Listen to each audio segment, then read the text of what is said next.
भाइयों और बहनों, राधे राधे। आज हर व्यक्ति शक्तिशाली बनना चाहता है। कोई शरीर से बलवान बनना चाहता है, कोई धन से, कोई पद से। लेकिन मैं आपसे कहता हूं, सबसे बड़ी शक्ति है बुद्धि की शक्ति। जिसकी बुद्धि बलवान है, वह कठिन परिस्थिति में भी सही निर्णय ले लेता है। जिसकी बुद्धि दुर्बल है, वह छोटी सी बात में भी उलझ जाता है। तो प्रश्न ये है, बुद्धि को बलवान कैसे बनाएं? पहली बात समझ लो, बुद्धि जन्म से तय नहीं होती, उसे साधना पड़ता है। जैसे शरीर व्यायाम से मजबूत होता है, वैसे ही बुद्धि अभ्यास से मजबूत होती है।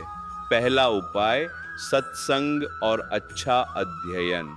तुम जो सुनते हो, जो पढ़ते हो, वैसी ही तुम्हारी सोच बनती है।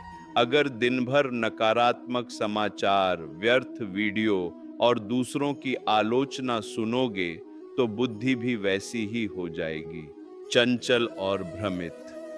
लेकिन अगर प्रतिदिन थोड़ा अच्छा पढ़ोगे, कुछ ज्ञानवर्धक सुनोगे, महापुरुषों के विचार जानोगे, तो बुद्धि में स्पष्टता आएगी।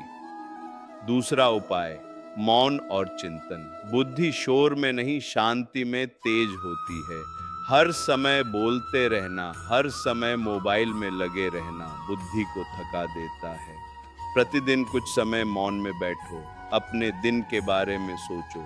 आज मैंने क्या सही किया, क्या गलत किया? यह आत्मचिंतन बुद्धि को पैना करता है। तीसरा उपाय, सही और गलत का विवेक। बुद्धि का असली काम है विवेक देना। हर काम करने से पहले एक क्षण रुक कर सोचो, यह उचित है या नहीं, इसका परिणाम क्या होगा। जो व्यक्ति बिना सोचे कार्य करता है, वह बाद में पछताता है। लेकिन जो सोचकर निर्णय लेता है, वह कम गलती करता है। चौथा उपाय, इंद्रियों पर नियंत्रण। जब मन हर आकर्षण के पीछे भागता है, तो बुद्धि कमजोर हो जाती है। जरूरत से ज्यादा भोजन, जरूरत से ज्यादा मनोरंजन, जरूरत से ज्यादा बोलना, ये सब बुद्धि को बोझिल बनाता है। संयम रखो, जो आवश्यक है उतना ही करो। संयम से बुद्धि स्थिर होती है। पांचवा उपाय, प्रश्न पूछो। जो व्यक्ति प्रश्न नहीं पूछता, वह समझता कम है। हर विषय को समझने की आदत डालो। ऐसा क्यों? इसका कारण क्या है? जिज्ञासा बुद्धि को जागृत रखती है। छठा उपाय, अनुभव से सीखो। गलती हो जाए तो घबराओ मत।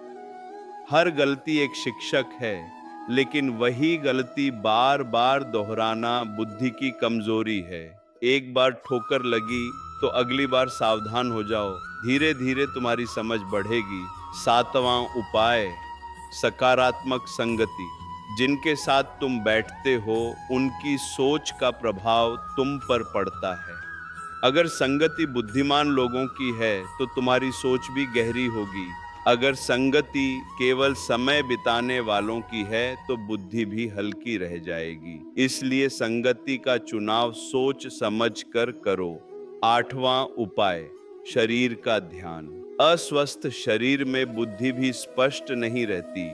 समय पर सोना, संतुलित भोजन, थोड़ा व्यायाम, ये सब बुद्धि को ताजगी देता है।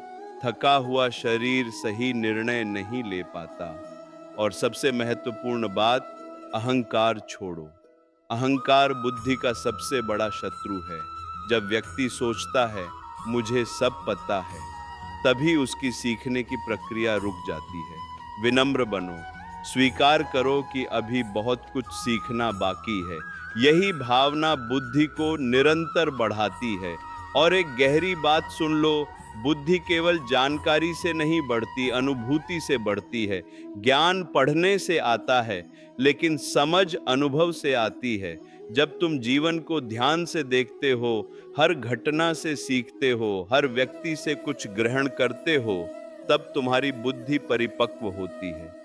बुद्धि बलवान होने का मतलब ये नहीं कि तुम हर बात में तर्क करो, बल्कि इसका मतलब है तुम्हारा निर्णय संतुलित हो, तुम्हारी प्रतिक्रिया शांत हो, तुम्हारा दृष्टिकोण व्यापक हो। जब संकट आए तो घबराओ नहीं, पहले स्थिति को समझो, फिर निर्णय लो। धीरे धीरे लोग कहेंगे इनकी बात में वजन है, इनका निर्णय सही होता है। क्यों? क्योंकि तुम्हारी बुद्धि स्थिर और स्पष्ट हो गई है। तो बेटा, प्रतिदिन थोड़ा पढ़ो, थोड़ा सोचो, थोड़ा मौन रहो, थोड़ा संयम रखो। धीरे धीरे तुम्हारी बुद्धि तेज होने लगेगी। याद रखो, शरीर की शक्ति सीमित है, लेकिन बुद्धि की शक्ति असीम है। जिसने अपनी बुद्धि को साध लिया, उसने जीवन को साध लिया। राधे राधे।